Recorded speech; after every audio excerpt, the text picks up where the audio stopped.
ഞാൻ ഇന്ന് പാർട്ടിക്ക് പോകുന്നുണ്ട്. മിസ് ചോപ്രനെ വിളിച്ച് ഇൻഫോം ചെയ്തോളൂ. പക്ഷെ മാമല്ലേ മോർണിംഗ് എല്ലാം ക്യാൻസൽ ചെയ്തത്. പുതിയ ഡിസൈനേഴ്സിന്റെ പുതിയ ഐഡിയാസ് ഒന്നും കിട്ടിയില്ലെങ്കിൽ you wouldn't go for any parties or event. പക്ഷെ ഇന്ന് എനിക്ക് കുറച്ച് ഐഡിയാസ് ഉണ്ട്. എന്ത് ഐഡിയ മാം? ഒരു നാഷണൽ ലെവൽ കോൺടെസ്റ്റ് ഞാൻ ഓർഗനൈസ് ചെയ്യാൻ പോവാം. നമ്മുടെ രാജ്യത്തിലുള്ള ആർക്ക് വേണമെങ്കിലും പങ്കെടുക്കാൻ പറ്റുന്ന ഒരു കോൺടെസ്റ്റ്. വിതൗട്ട് എനി റെഫറൻസ് നമ്മൾ ഈ പ്രോഗ്രാം കണ്ടക്ട് ചെയ്യും. പ്യുവർ ടാലന്റും പാഷനും വേണം. Brilliant idea Serin ma'am. And what's the winner prize? വിന്നറിന് ഞാൻ കൊടുക്കാൻ പോകുന്നത് 10 ലക്ഷം രൂപയുടെ സമ്മാനം. അത് പിന്നെ മാത്രമല്ല എന്റെ നെക്സ്റ്റ് മൂവിയില് കോസ്റ്റ്യൂം ഡിസൈൻ ചെയ്യാനുള്ള അവസരം. വാവ്, ഇറ്റ്സ് അമേസിംഗ്. That's genius. അത് ഇൻഡസ്ട്രി ആകെ ചർച്ചയാകും. ആവട്ടെ, ആരുടെയെങ്കിലും സ്വപ്നം സാക്ഷാത്കരിക്കാനാവട്ടെ. എനിക്ക് ചെയ്യാൻ പറ്റുന്ന കാര്യങ്ങൾ ഞാൻ ചെയ്യുന്നു മാത്രം. നമ്മൾ പറയാറില്ലേ, മുല്ല പൂമ്പൊടി ഏറ്റുകിടക്കും, കല്ലിനുമുണ്ടാം സൗരഭ്യം. അങ്ങനെ ഒരാൾക്ക് നമ്മുടെ കാരണം തിളങ്ങാൻ കഴിയുമെങ്കിൽ ഇത് അവർക്കൊരു അവസരമാവട്ടെ.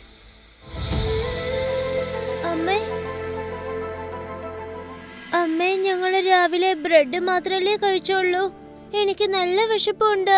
അമ്മ, എനിക്കും വല്ലാതെ വിശക്കുന്നുണ്ട്. കുറച്ച് നേരം കൊണ്ട് നിങ്ങൾ വെയിറ്റ് ചെയ്യേ. പപ്പ വരെയായിരിക്കും. പപ്പ എപ്പോഴായിരിക്കും വരുന്നത്? ഞാൻ നിന്നോടൊരു കാര്യം പറയാം. അവളെ എന്റെ മോളെ പോലെ തന്നെയാ, മനസ്സിലായല്ലോ? പിന്നെ നീ അവളെ അവളുടെ മക്കളെ നോക്കാൻ തയ്യാറാണെങ്കിൽ മാത്രമേ ഈ കാര്യം ഞാൻ അവളോട് പറയൂ. നീ കാരണം അവൾക്ക് വല്ല വിഷമം ഉണ്ടായിട്ടുണ്ടെങ്കിൽ നിന്റെ കടയിൽ വന്ന് എന്റെ ചെരുപ്പ് ഊരി നിന്നെ അടിച്ച് ശരിയാക്കാൻ ഞാൻ പറഞ്ഞേക്കാം. കണ്ടോ? എന്താ അമ്മായി, നിങ്ങൾ അവനെ പോലെയാണോ എന്നെ കണ്ടിരിക്കുന്നത്? ഞാൻ അവളെ നോക്കാൻ തയ്യാറല്ലെങ്കിൽ പിന്നെ എന്തിനു ഞാൻ ഇത്രയും ദൂരം വരണം? നടക്ക്, അവളെ കണ്ട് സംസാരിക്കാം. വാ വിദ്യ, വിദ്യ മോളെ. വിദ്യ, നീ പെട്ടെന്നൊരു ചായ എടുക്ക്. നോക്കി ആരാ എന്റെ കൂടെ വന്നിരിക്കുന്നേന്ന്.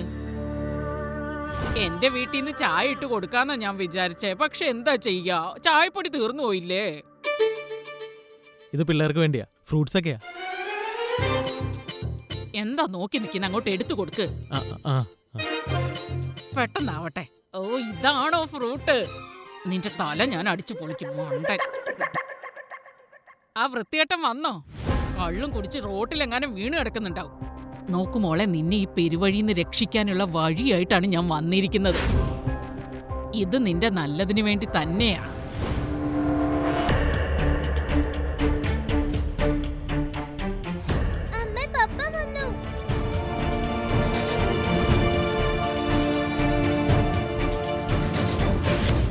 ലതികമായി മക്കളെ, ദാ ഇത് നോക്ക്. നിങ്ങള് രണ്ടാൾക്കും പുതിയ ചെരുപ്പ് മേടിച്ചിട്ടുണ്ട്. ദാ നോക്ക് ഡിംബു, നോക്ക്, ഭംഗിയുള്ള ഷൂസാ. ദേ നോക്ക്, ഇത് നിനക്കുള്ളതാ. ചെന്ന് ട്രൈ ചെയ്ത് നോക്ക് പെട്ടെന്ന്. വിദ്യ, ദേ കണ്ടോ, 1 കിലോ 70 രൂപയുള്ള അരിയാ, ക്വാളിറ്റിയുള്ള അരി. ഇനി നമ്മള് വില കുറഞ്ഞ അരി കൊണ്ടൊന്നും ചോറുണ്ടാക്കണ്ട. പിന്നെ ഇതില് പാവുണ്ട്, ഇതില് അത്യാവശ്യ സാധനങ്ങളുണ്ട്.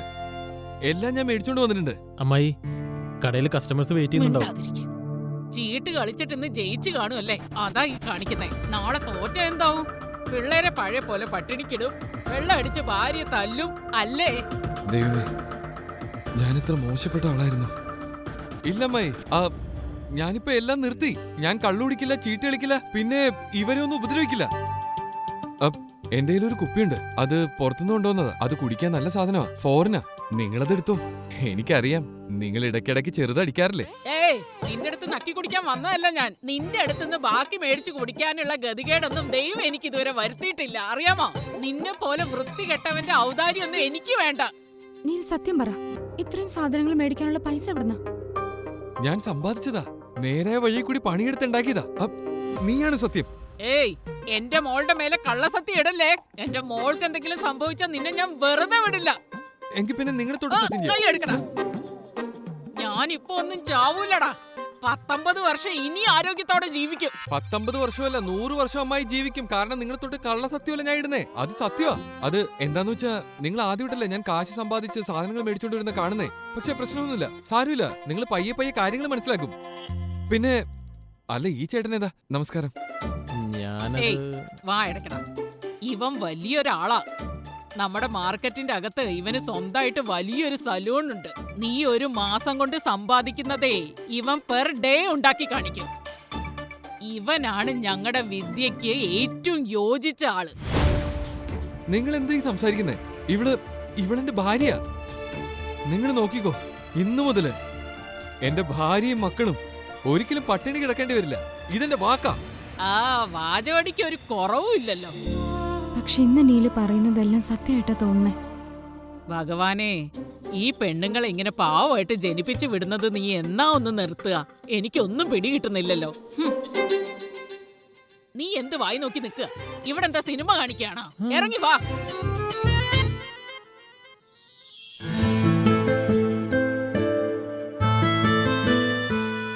വിദ്യ, നീ അവിടെ പോയിരിക്ക. എന്റെ മക്കളെ, ഇന്നത്തെ ഭക്ഷണം അച്ഛനാ ഉണ്ടാക്കുന്നേ. പപ്പയാണ് ഉണ്ടാക്കുന്നേ.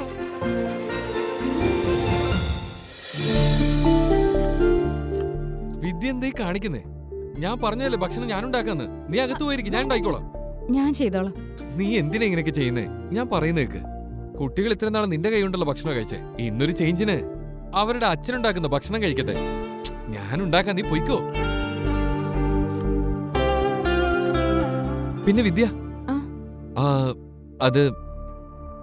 അത് പിന്നെ കുറച്ചു മുന്നേ നിന്നോട് ഞാൻ മോശമായിട്ട് പെരുമാറി. എന്താ ഇതെന്താന്ന്? പൈസ ഇല്ലല്ലേ നിന്റെ കയ്യില്? ഒരു മിനിറ്റ്, ഇത് നോക്ക്. നിനക്ക് വേണ്ടി ഞാൻ പുതിയത് മേടിച്ചു. ഇത് അതിനേക്കാണ് നല്ലതാ. ഗോൾഡൻ കളറാ. ഇത് പിടിക്ക്.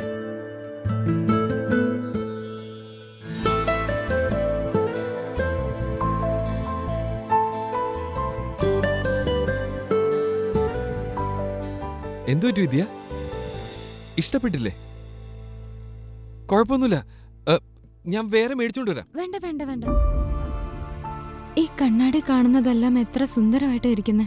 പക്ഷെ ഇത് വീണ്ടും പൊട്ടി പോവെന്ന് പേടിയാവുന്നു. നോക്കനീ, നിങ്ങൾ വീണ്ടും വെള്ളം അടിക്കാനും ചീട്ട് കളിക്കാനും ഉദ്ദേശമുണ്ടെങ്കിൽ ഞങ്ങളോട് നന്നായി പെരുമാറരുത്. സാരമില്ല, എനിക്ക് ഇതൊക്കെ ഇപ്പം ശീലമായി. എന്റെ മുമ്പിൽ ഇങ്ങനെ നല്ലവനായി അഭിനയിക്കരുത്. അങ്ങനെയൊന്നും ഇല്ല വിദ്യ, അങ്ങനെ ഒരിക്കലും നടക്കില്ല. ഉറപ്പായിട്ടും ഇനി അങ്ങനെ വല്ലതും നടന്ന നീ എന്നെ ഇട്ടിട്ട് പോയിക്കോ.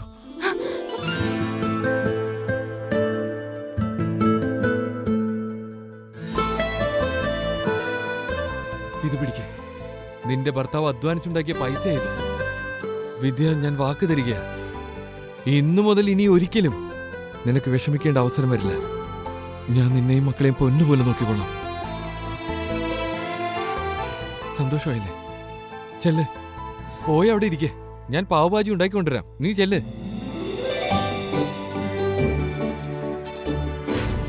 ഇതാ ഞാൻ എത്തി. എക്സ്ട്രാ ബട്ടർ ആഡ് ചെയ്തിട്ടുള്ള പാവ ആർക്കാ വേണ്ടേ? നല്ല ചൂടുണ്ട്. സത്യം പറ, നിങ്ങൾ മാറിയോ? വിദ്യ, എന്റെ പൊന്നെ, ഞാൻ നിന്നോട് നേരത്തെ പറഞ്ഞതല്ലേ, നീല് മാറിന്ന് പറഞ്ഞ മാറിയത് തന്നെയാ. അതെ, ഇങ്ങനെ നോക്കിയിരുന്നാ മതി, പാവ കഴിക്കണ്ടേ? ഇതാ പിടിച്ചോ.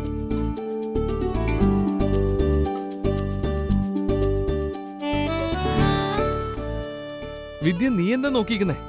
നീ എടുത്ത് കഴിക്കേ, നല്ല ടേസ്റ്റ് ഉണ്ടാവും.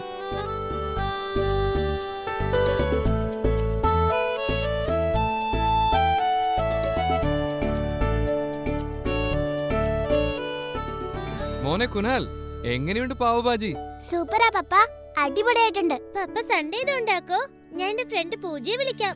അതിനെന്താ, പൂജയെ മാത്രമല്ല, നിന്റെ ട്യൂഷൻ ഫ്രണ്ടില്ലേ ആ പ്രാചീനെ വിളിക്കേ. നമുക്ക് അവർക്ക് എല്ലാവർക്കും നല്ല പാവഭാജി ഉണ്ടാക്കി കൊടുക്കാം. ഇന്ന് നമുക്ക് മാർക്കറ്റിൽ പോയാലോ? കുട്ടികളെ നമുക്ക് ലതികമ്മയുടെ വീട്ടിൽ വിട്ടിട്ട് പോവാം. മാർക്കറ്റിലേക്കോ? എന്ത് മേടിക്കാൻ? അതെ, നമ്മൾ പുറത്തേക്ക് ഇറങ്ങിയിട്ട് എത്ര നാളായി. മാർക്കറ്റിൽ ഞാൻ പുതിയ കടകളൊക്കെ കണ്ടുവച്ചിട്ടുണ്ട്. അതിനെന്തൊരു വാക്ക് പറയുമല്ലോ, ഷോപ്പിംഗ്. ഷോപ്പിംഗ്? ആ, നല്ല കുട്ടികളായിട്ട് അവിടെ ഇരിക്കണം കേട്ടോ. അമ്മായി. അയ്യോ, എന്തു പറ്റി? അവൻ വീണ്ടും തല്ലിയോ നിന്നെ? പട്ടിണി കിട്ടോ? എന്താ ചെയ്തേ? ഇല്ല അമ്മായി, ഇല്ല, അങ്ങനെയൊന്നും ഇല്ല. ഞങ്ങൾ ഒരുമിച്ചൊന്ന് മാർക്കറ്റ് വരെ പോവാ. ഞങ്ങൾ തിരിച്ചു വരുന്നവരെ ഇവരെവിടെ നിന്ന് നിർത്തട്ടെ? അവരെവിടെ നിർത്തിക്കോ, പക്ഷെ നീ അവന്റെ കൂടെ പോയരുത്. എന്താ അമ്മായി, നീല് മാറാൻ ഒരുപാട് ശ്രമിക്കുന്നുണ്ട്. എന്റെ മോളെ അവൻ മാറാനൊന്നും പോകുന്നില്ല. 1-ാം നമ്പർ കള്ളനാ. അവൻ നിന്നെ ചതിക്കും. പട്ടിയുടെ വാലെങ്ങനാ 12 കൊല്ലം കുഴലിലിട്ടാലും വളഞ്ഞേ ഇരിക്കും. അവൻ ചീട്ട് കളിച്ച് തോറ്റു കാണുമെന്നാ എനിക്ക് തോന്നുന്നേ. ചിലപ്പോ പൈസയ്ക്ക് വേണ്ടി നാട്ടുകാർക്ക് നിന്നെ വിൽക്കാൻ കൊണ്ടുപോവായിരിക്കും. നീ കണ്ടോ, സൂക്ഷിച്ചു വേണം. പറയാനുള്ളത് ഞാൻ പറഞ്ഞു. നീയാണ് തീരുമാനിക്കേണ്ടത്, പോവണോ അതോ വേണ്ടയോന്ന്. അത്രയുള്ളൂ. അമ്മായി പറയുന്നതിൽ എന്തെങ്കിലും സത്യം ഉണ്ടാകോ? അപ്പൊ ശരിക്കും നീൽ ഇന്ന് നമ്മൾ ഈ മോളിന്റെ അകത്ത് ആഹാരം കഴിക്കാൻ പോകുന്നേ നല്ല അടിപൊളി സ്ഥലവാ. ഞാൻ എപ്പോഴും കാണാറുള്ളതാ. വലിയ പണക്കാരൊക്കെ വലിയ വണ്ടികളിൽ വന്നിട്ട് ഇവിടെ വന്നാ കഴിച്ചിട്ട് പോണേ. അത് കണ്ടപ്പോന്നുള്ള ആഗ്രഹം. ഞാൻ പറഞ്ഞു വന്നത് ഒരു പ്രാവശ്യമെങ്കിലും ഇതുപോലുള്ള സ്ഥലങ്ങളിൽ കഴിക്കണം, വലിയ ഹോട്ടലില്. അവൻ ചീട്ട് കളിച്ച് തോറ്റു കാണുമെന്നാ എനിക്ക് തോന്നുന്നേ. ചിലപ്പോ പൈസയ്ക്ക് വേണ്ടി നാട്ടുകാർക്ക് നിന്നെ വിൽക്കാൻ കൊണ്ടുപോവായിരിക്കും. അത് നീൽ, എനിക്ക് നല്ല സുഖം തോന്നുന്നില്ല. എന്തോ വയറുവേദന പോലെ. നമുക്ക് വീട്ടിൽ പോയി ഭക്ഷണം കഴിച്ചാ പോരെ? കുട്ടികളും അവിടെ ഒറ്റയ്ക്കല്ലേ, നമുക്ക് ഒരുമിച്ച് കഴിക്കാം. അയ്യോ ഒന്ന് നിക്ക്. ഇത്രയും നേരം നിനക്ക് കുഴപ്പമൊന്നും ഉണ്ടായിരുന്നില്ലല്ലോ. പിള്ളേര് അമ്മയുടെ വീട്ടിൽ ഇരുന്ന് അവിടെ കാർട്ടൂൺ കാണുന്നുണ്ടാവും. നീ വാ. എന്തു പറ്റി വിദ്യ? നീ എന്തിനെങ്ങനെ പേടിക്കുന്നേ? രാജൻ ബ്രോ എന്തൊക്കെയുണ്ട്? അടിപൊളിയാ. Good afternoon. എന്തുണ്ട് ചേട്ടത്തി? ഞാൻ നിന്നെ കാണാൻ തന്നെ വന്നാ. ആ ഞാനും നിങ്ങളെ കാണാൻ വേണ്ടി ഇരിക്കായിരുന്നു. വെറുതെ വൈഫിനെ കൂട്ടിയിട്ട് കഴിക്കാൻ ഈ ഹോട്ടലിലേക്ക് വന്നതാ. ഞാനൊരു കാര്യം പറയട്ടെ, നീ കാശുണ്ടാക്കാൻ ഓടി നടക്കുന്ന എന്തിനാന്ന് എനിക്ക് ഇപ്പോഴാ മനസ്സിലായേ. ഇത്രയും സുന്ദരിയായിട്ടുള്ള ഭാര്യയായിട്ട് എങ്ങനെയാ ദാരിദ്ര്യത്തിൽ കഴിയുക? രാജൻ ബ്രോ കുറച്ച് മര്യാദയോടെ സംസാരിക്കുക. ഇല്ല, ഞാൻ ചുമ്മാ പറഞ്ഞതേ ഉള്ളൂ. പിന്നെ ഞാൻ പറഞ്ഞ സംഗതി വന്നിട്ടുണ്ട് കേട്ടോ.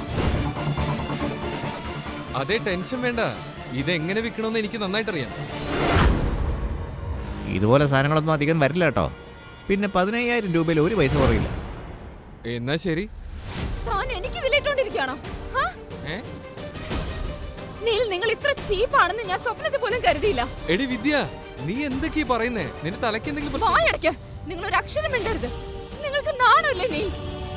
എന്നോട് സ്നേഹത്തോടെ സംസാരിച്ച് പറഞ്ഞു പറ്റിച്ച് ഈ ഹോട്ടലിൽ നിന്ന് ഭക്ഷണം കഴിക്കാന്നും പറഞ്ഞു കൂട്ടിക്കൊണ്ട് വന്ന് എന്നെ കബളിപ്പിക്കുകയായിരുന്നല്ലേ? അങ്ങനെയൊന്നുമല്ല. നീ നിന്റെ സന്തോഷത്തിന് വേണ്ടി ചീട്ട് കളിക്കാൻ സ്വന്തം ഭാര്യ വിൽക്കാൻ തയ്യാറായോ? ഞാനോ? അയ്യോ, നീ വിചാരിക്കുന്ന പോലെയൊന്നുമല്ല. ചേട്ടത്തിക്ക് ഒരു കൺഫ്യൂഷൻ ആയതാ. താൻ മിണ്ടരുത്. ഇവിടെ ഒരു കൺഫ്യൂഷനും ഇല്ല, എനിക്കെല്ലാം മനസ്സിലായി. അതെ, നിനക്ക് എന്തറിയാവുന്ന? നിനക്ക് പ്രാന്തായോ? ശരിയാ, നീ പറയുന്ന പോലെ ഞാൻ കുടിക്കാറുണ്ട്. അല്ല, കുടിച്ചിരുന്നു, ചൂത് കളിച്ചിരുന്നു. പക്ഷെ നിന്നെ പണയം വെച്ച് കളിക്കാൻ മാത്രം ഞാൻ അത്രക്കാരനല്ല. അഭിനയിക്കില്ലേ നീ? ഇപ്പൊ പറഞ്ഞത് ഞാൻ കേട്ടതല്ലേ? ഇങ്ങനത്തെ ഒരു ചരക്കിനെ കിട്ടില്ലെന്നല്ലേ? എന്റെ ശരീരത്തിന് വിലയിടാറായോ നീ? വിദ്യ, നീ തെറ്റിദ്ധരിച്ചിരിക്കുക. അതെ, നോക്ക്, ഞങ്ങൾ രണ്ടുപേരും ഒരുമിച്ച് ചേർന്ന് ബിസിനസ് ചെയ്തോണ്ടിരിക്കുക. നീ എന്താ മനസ്സിലാക്കി വെച്ചിരിക്കുന്നത്? എനിക്കൊന്നും കേൾക്കണ്ട നീൽ, ഞാൻ പോവാ. വിദ്യ, ഏയ് നീ പറയുന്നു കേൾക്ക്. നീ എവിടേക്കാ പോകുന്നേ? സുരേന്ദ്ര, ഏയ് വിദ്യ, രക്ഷിക്കണം. ഒന്ന് നിക്ക് വിദ്യ. വിദ്യ, നീ കാര്യം? നീ എന്താ വിചാരിച്ചേ? ഞാൻ അങ്ങനെയല്ല. നിനക്ക് എന്താ പ്രാന്തായോ? നീ എന്തിനാ ഓടുന്നേ? ആഹാ, നിന്റെ ശരിക്കുള്ള സ്വഭാവം ഇതായിരുന്നല്ലേ? ഇന്നലെ എന്ത് പുണ്യാളനെ പോലെ ആയിരുന്നു സംസാരിച്ചത്. ഭാര്യയോട് ഇങ്ങനെയാണോ പെരുമാറുന്നത്? ഓ, നീ ഇടക്കേറല്ലേ ആ വിദ്യ. അതെ, ഞാൻ പറയുന്നത് ശാന്തമായി കേൾക്ക്. ഇതെന്റെ കൂട്ടുകാരനാ രാജൻ ബ്രോ. ഞങ്ങൾ ഒരുമിച്ച് പ്രൊജക്ടർ വിൽക്കുന്ന കാര്യമാ പറഞ്ഞോണ്ടിരുന്നേ. പറ. പ്രൊജക്ടർ അത് പറയുന്ന കാര്യത്തിനാ നീ ഇടക്കേറി എന്തൊക്കെയോ പറഞ്ഞത്. നീ തെറ്റായി വിചാരിച്ചിരിക്കുക. ഞാൻ പറയുന്നത് കേൾക്ക്. മാറിയേക്ക്. നിന്റെ വൃത്തികെട്ട പരിപാടിയൊന്നും ഇവിടെ കാണിക്കണ്ട. ലതികമ്മായി പറഞ്ഞത് ശരിയാ. നീ ശരിക്കും ഒരു വൃത്തികെട്ടവൻ തന്നെയാ. നീ പേടിക്കണ്ട, ഞാനുണ്ട് വിദ്യ. വിദ്യ എന്നല്ലട, ചേച്ചിന്ന് വിളിക്കേ. എവിടെയെങ്കിലും മുറിയോടെ മാറ്റി പിടിക്കും. ഇവളുടെ അടുത്ത് എങ്ങനെ വരുമെന്ന് ഞാനൊന്ന് നോക്കട്ടെ. വാ വിദ്യ, ഞാൻ വരുമ്പോ ഇവിടെ കാണരുത്. നാട്ടുകാരെ, ഇവൻ ദാ ഈ വൃത്തികെട്ടവനുണ്ടല്ലോ, സ്വന്തം ഭാര്യനെ വിൽക്കാൻ നോക്കുക. ഇന്നു മുതൽ വിദ്യ എന്റേതായിരിക്കും.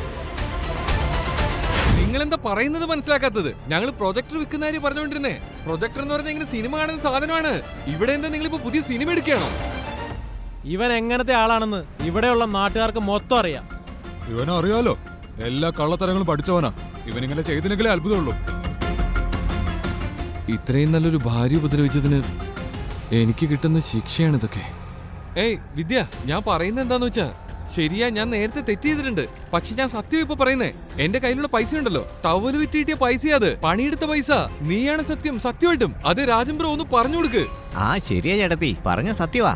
ഇന്നലെ 4 മണിക്കൂർ കൊണ്ട് 500 ടവലാ വിറ്റത്. പിന്നെ ഇന്ന് പ്രൊജക്ടർ വെക്കുന്ന കാര്യം പറഞ്ഞേ. അത് ശരിയാ, ഞാൻ ഇയാളെ കണ്ടതാ. 3 സോപ്പ് വാങ്ങിച്ചാ തോർത്തു ഫ്രീ, തോർത്തു വാങ്ങിച്ചാ ആ സോപ്പ് ഫ്രീ. ആ വിദ്യ, കേൾക്ക് നീ. മനസ്സിലായി നിനക്ക്? നിനക്ക് സോപ്പ് വിൽക്കാൻ പറ്റും, ടവല് വിൽക്കാൻ പറ്റും, ശരി സമ്മതിച്ചു. പക്ഷെ ഈ പ്രൊജക്ടർ നിനക്ക് എങ്ങനെ വിൽക്കാൻ പറ്റും? ഇത് റോട്ടിലെങ്ങനെ ഇട്ട് വിൽക്കാൻ പറ്റുന്ന സാധനമാണോ? എടാ, ഈ ലോകത്ത് വിൽക്കാൻ പറ്റാത്തതായി ഒരു സാധനം പോലും ഇല്ല. പിന്നെയാ ഈ പ്രൊജക്ടർ. അപ്പോഴേ ഇത്ര കോൺഫിഡൻസ് കാണിക്കണ്ട കേട്ടോ. അത് വിൽക്കാൻ പറ്റിയില്ലെങ്കിൽ നല്ല തല്ലും കിട്ടും കേട്ടോ. ആ തല്ല് ഞാൻ മേടിച്ചോളാം. എന്റെ വിദ്യയുടെ വിശ്വാസം നേടിയെടുക്കാൻ വേണ്ടി എനിക്കത് ചെയ്യാതിരിക്കാൻ പറ്റില്ല. എങ്ങനെ വിൽക്കുന്നൊരു പിടിയില്ല.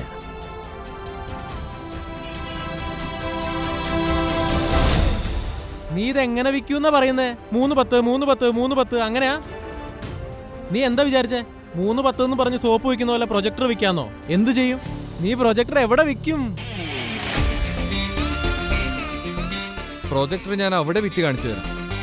പ്രൊജക്ടർ ഈ മാളിനകത്ത് എങ്ങനെ വിൽക്കാനാ? അവൻ പറഞ്ഞു കേട്ടില്ലേ? ആ മോളിന്റെ താഴെ വെച്ച് അവൻ പ്രൊജക്ടർ വിൽക്കാൻ പോവാന്ന് കേട്ടില്ലേ? ഞാൻ പ്രൊജക്ടർ വിൽക്കും. തോറ്റെന്ന് സമ്മതിച്ചോ? ആരാ തോൽക്കുന്നതെന്ന് നമുക്ക് നോക്കാം. ടൈം തീരെയില്ല സർ. അതുമല്ല, അവർ പറഞ്ഞത് ശരിയാ. 7 ലക്ഷത്തിന്റെ കമ്മീഷൻ നമുക്കെപ്പോഴും കിട്ടണമെന്നില്ല. അത് ഞാൻ ഫോണിൽ കാണിക്കട്ടെ സർ? ഇത്രയും വലിയ പ്രസന്റേഷൻ ഫോണിൽ ക്ലയൻസിന് കാണിക്കാൻ പറ്റില്ല. കമ്മീഷൻ അവരുടെ കയ്യിൽ നിന്ന് വാങ്ങിച്ചെടുക്കണമെങ്കിലേ അതിനുള്ള പണി നമ്മൾ ചെയ്യണം. അല്ല, എത്ര കമ്മീഷൻ കിട്ടും? ആരാ അത്? നിങ്ങളുടെ പ്രശ്നങ്ങൾക്കുള്ള പരിഹാരം. അതെ സാർ, വളരെ സിമ്പിളാ. ആദ്യം മൊബൈൽ പ്രൊജക്ടറുമായിട്ട് കണക്ട് ചെയ്യണം. പിന്നെ വലിയ രീതിയിൽ പ്രസന്റേഷനും കാണിച്ചു കൊടുക്കണം. പ്രൊജക്ടറോ? അതെ സാർ, ചൈനയുടെ പ്രൊഡക്റ്റാ. ചൈനയുടെ പുറത്തുനിന്ന് ഇമ്പോർട്ട് ചെയ്താ. സാറ് വേണമെങ്കിൽ ചെക്ക് ചെയ്ത് നോക്ക്. 6 മാസത്തിനുള്ളിൽ കംപ്ലൈന്റ് വന്നാ ഞാൻ റിപ്പയർ ചെയ്ത് തരാം. എന്റെ ഗ്യാരണ്ടിയാ സാർ. ഈ പ്രൊജക്ടർ നിന്റെ അടുത്ത് എങ്ങനെയാ വന്നേ? ഇത് എവിടെന്നെങ്കിലും മോഷ്ടിച്ചോന്നാണോ? എന്താ എന്ത് വർത്താനോ സാർ? ഇത് മോഷണം മുതലൊന്നുമല്ല. അത് പിന്നെ സെക്കൻഡ് സെയിലാണ്. കണ്ടു നോക്ക് സാർ, ദേ ഫുൾ വർക്കിംഗ് കണ്ടീഷൻ ആണ്. ടിപ് ടോപ്പ് ആയിട്ടിരിക്കുന്നത് കണ്ടില്ലേ? ദേ കണ്ടോ സർ, ഇത് സെക്കൻഡ് ഹാൻഡ് ആണ്, പക്ഷെ ഒറിജിനലാ. സാർ ഇത് വാങ്ങിച്ചോ? 7 ലക്ഷത്തിന്റെ കാര്യമല്ലേ? കൊള്ളാലോ. ജാക്ക് പോട്ട് അടിച്ചെന്ന് തോന്നുന്നു. കോൺഫിഡൻസ് കുറച്ചുകൂടി കൂട്ടാം. എത്രയാ? 70,000. 70,000? തന്റെ തലയ്ക്ക് വല്ല അസുഖമുണ്ടോ? പുതിയ സാധനത്തിന് പോലും 17 ഉള്ളൂ. 25 കൊടുക്കുവാണെങ്കിലും നിങ്ങൾക്ക് ലാഭമല്ലേ? 25 ഓക്കെ കേട്ടോ. അതെ, എന്ത് ഓക്കെയാണെന്ന് രാജൻ ബ്രോ പറയുന്നേ? അതൊക്കെ പൈസ കുറവല്ലേ? ശരി, ഒരു കാര്യം പറയേ. നിങ്ങളുടെ ഈ മീറ്റിംഗ് എത്ര സമയത്തിനുള്ളിലാ തുടങ്ങുന്നേ? 10 മിനിറ്റിൽ തുടങ്ങും. 10 മിനിറ്റിലോ? ഇങ്ങനത്തെ ഒരു പ്രോഡക്റ്റ് സംഘടിപ്പിക്കണമെങ്കിൽ നിങ്ങൾ 1 മണിക്കൂർ യാത്ര ചെയ്യണം. അപ്പോഴേക്കും നിങ്ങളുടെ മീറ്റിംഗ് അവസാനിക്കില്ലേ? എന്താലോചിക്കാണ് സാർ? 7 ലക്ഷത്തിന്റെ കമ്മീഷൻ കിട്ടാൻ പോവല്ലേ? അതിനുവേണ്ടി ഒരു 70,000 കൊടുത്താൽ എന്താ സംഭവിക്കുന്നേ? ശരി, എന്നാൽ നിങ്ങൾക്ക് വേണ്ടി ഒരു 5,000 കുറച്ച് തന്നേക്കാം. 65,000 രൂപ. ഇനിയിപ്പോ വേണ്ടെങ്കിൽ ഇത് ഞാൻ തന്നെ എടുത്തോളാം. ഏയ് നിക്ക്. ഞാൻ പൈസ തരാം, നല്ലപോലെ പാക്ക് ചെയ്തോ.